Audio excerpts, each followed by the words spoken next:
বড় ভাগ্য নিয়ে একটা কুপন পেয়েছিলাম। সেটা ছিল ১,০০০ টাকার। আর ঢুকে গিয়েছিলাম রাজকীয় স্টাইলে রাজকীয় একটা শপিং মলে।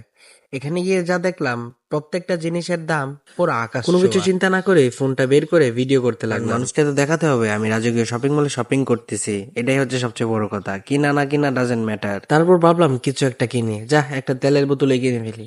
দোকানদার ভাই বলতেছে, ভাই তেল কিন্তু পুরো ১,০০০ টাকা লেগে যাবে।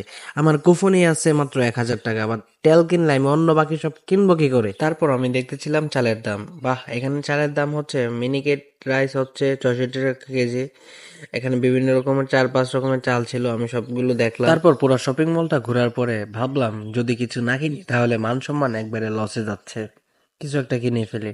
তখন একটা ট্রলি নিয়ে বের তারপর হলাম। ভাইয়া আমাকে মধু ধরিয়ে দিল, বলল মধু খাইলে নাকি শরীরে অনেক পাওয়ার হয়। আচ্ছা, একটা মধু নিয়ে নিলাম, একটা সয়াবিন তেল নিয়ে নিলাম। আর এই ভাই হচ্ছে দিবে হচ্ছে আমাকে পাস্তা। আমি যা যা বলতেছিলাম সবই দিচ্ছিল। ভাবছিলাম যে নুডলস নেবো, বাট নুডলসটা নেবো না।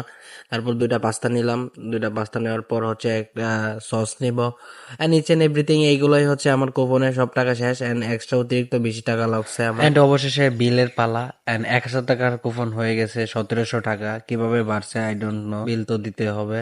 এরকম শপিং মলে কেউ ঢুকবেনও না, মারাও খাবেন না। আল্লাহ হাফেজ।